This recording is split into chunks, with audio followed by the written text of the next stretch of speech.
Thank you, Mr. Speaker. It gives me great pleasure today to be able to stand up and reflect on some of the people in my community who have provided exceptional service through their contributions to local government in recent years. We have the local government elections before us at the moment, and it gives us an opportunity to reflect and provide support to particular people who are standing for election. But of course, with local government elections also come the transition between old candidates and new candidates, and people make decisions not to recontest. I want to reflect on the contributions and the local government careers of a couple of people who have served the council areas that cross over with my electorate. Firstly, I want to pay tribute to the role of Tim Gard, a councillor for Coastal Ward in the City of Marion. Tim was elected in 2014 and was re-elected in 2018. A Marino resident, he had a particular focus on those coastal suburbs, Marino, Hallett Cove and Seacliff Park, that make up the southern part of the City of Marion. And in fact, Tim actually replaced the vacancy on council that I created when I left the City of Marion Council to enter our state's parliament. It's been great to work with Tim. He's had a real level of tenacity in terms of fighting for the local community over an extended period of time, whether it's local park upgrades or more significant projects around the development of Glenthorne National Park, which, while a state government-initiated project, there was a lot of commitment and interest from the City of Marion and Tim and his co-councillor Ian Crossland as well. Tim also had a real focus on what he refers to as civic pride, lifting the quality of streetscaping, of footpaths, of local parks, of community centres and such community infrastructure.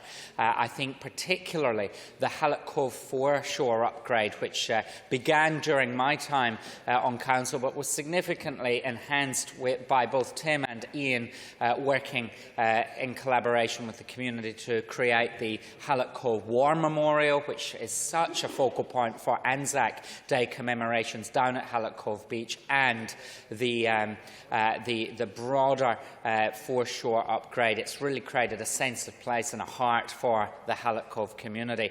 I want to thank Tim for his contribution over the last 8 years and to wish him all the best as he leaves the council. And I also want to thank his wife Jane for supporting him as well. I wish them both all the best. I know Jane has recently retired, and as they go forward to look at different pursuits.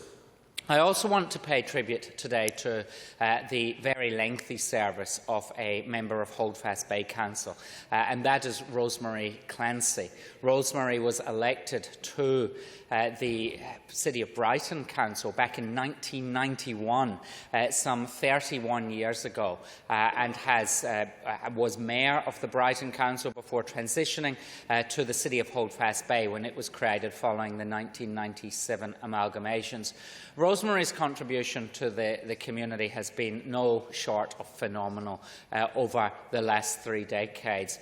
She's someone whose state and federal politics I don't share, but at a local level, there were no party political politics when it came to Rosemary's contribution. She was someone that looked clear-eyed at every issue, had a big vision for the community, both the Brighton area that she represented, but the broader Holdfast Bay region, and continually she built relationships with community members, with elected officials at state and federal level, with other councillors, always putting her community first. Projects like the Cowrie Parade sports facility, the disability access strategy. In fact, the Brighton Jetty, destroyed by a storm in the early 90s, was rebuilt under Rosemary's watch as mayor.